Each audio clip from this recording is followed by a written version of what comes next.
Mais uma passagem aqui bíblica que nos mostra a forma como eles lidavam com a questão das coletas. Nós vemos também em Gálatas 2, versículo 9 e 10, onde diz o seguinte: E quando conheceram a graça que me foi dada, Tiago, Ceifas e João, que eram reputados colunas, me entenderam a mim e a Barnabé, à destra da comunhão, a fim de nos fôssemos para os gentios, e ele para a circuncisão, recomendando-nos que nos lembrássemos dos pobres, os quais me esforcei por fazer. Então veja que o tempo todo a igreja sempre tinha essa preocupação em quê? Em ajudar pobres e necessitados, em fazer coleta para a ajuda do pobre e necessitado. Foi dessa forma que Paulo instruiu a igreja primitiva a estar sempre praticando o amor entre eles. E até mesmo antes de Paulo, nós vimos ali que já havia essa repartição lá em Atos 2,44, quando nós lemos, que eles repartiam o que tinham de bem, vendiam e repartiam e deixavam tudo em comum entre eles, para que ninguém ficasse necessitado. Então, continuando, vamos ver mais uma outra passagem que nos faça compreender melhor essa questão. Em 1 Coríntios 16. Então, vamos ver o que diz lá em 1 Coríntios 16. Então, em 1 Coríntios 16, nós vamos ler do versículo 1 até o 4. Quanto à coleta para os santos, fazei vós também como ordenei às igrejas da Galácia. No primeiro dia da semana, cada um de vós ponha de parte em casa conforme a sua prosperidade e vá juntando, para que se não façam coletas quando eu for. E quando tiver chegado, enviarei com cartas para levar as vossas dádivas a Jerusalém, aqueles que se aprovardes. Se convier que eu também vá, eles irão comigo. Então note que aqui Paulo nos instrui a cada um a cooperar e ajudar conforme a sua propriedade, conforme aquilo que tinha. E note que essa arrecadação era feita sempre no primeiro dia da semana. Então veja que a instrução de se fazer coleta e arrecadação, tanto para os irmãos necessitados como para os pobres, era uma coisa de prática feita sempre pela igreja primitiva. Nos momentos mais difíceis, os irmãos estavam sempre em comunhão entre eles, até repartindo aquilo que eles tinham. Bem diferente do que nós vemos hoje, né? Onde a gente só leva para um determinado local, mas nem sempre há essa partilha. Então vamos ver mais versículos, mais passagem que nos dê base para entender a igreja primitiva.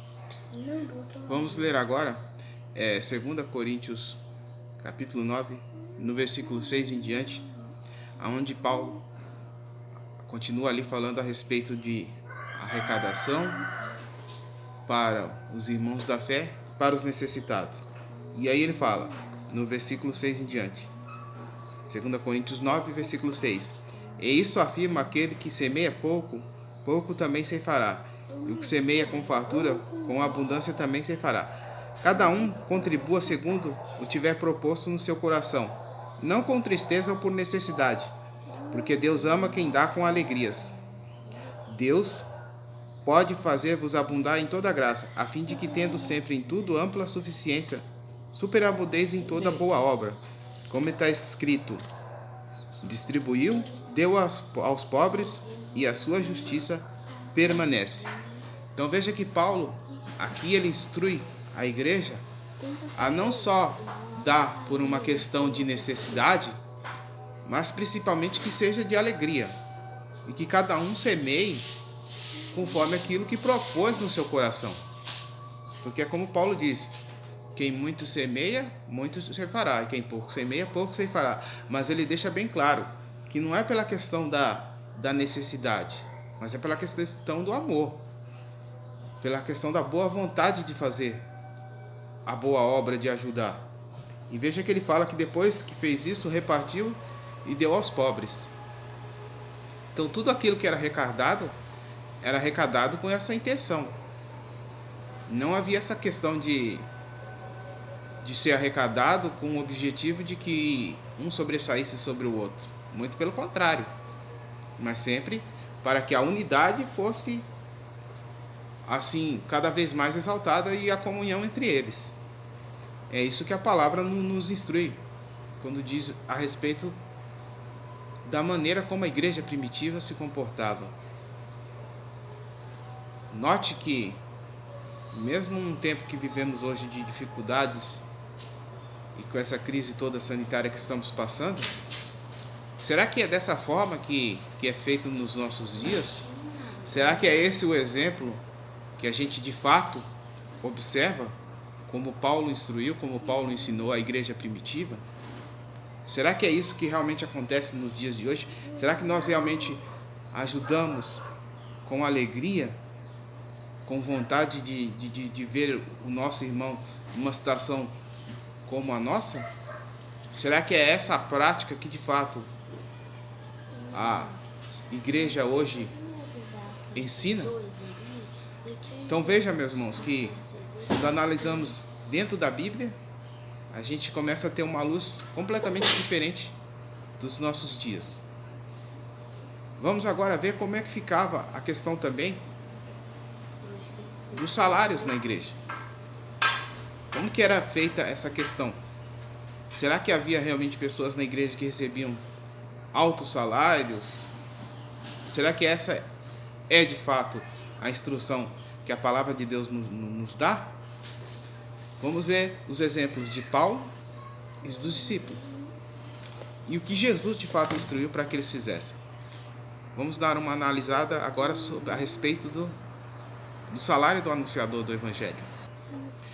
Então, em relação a essa questão do salário do anunciador do Evangelho, vamos ver qual foi a instrução primeira que Jesus deu aos seus discípulos. Vamos ler Lucas 10, do versículo 5 a 8. Essa mesma narrativa, ela se faz em Mateus também, Mateus capítulo 10, do 8 a 10. Mas vamos ler aqui em Lucas, porque a narrativa é praticamente a mesma. Então vamos ver o que diz aqui em Lucas 10, do 5 a 8. Ao entrares numa casa, dizei antes de tudo: paz seja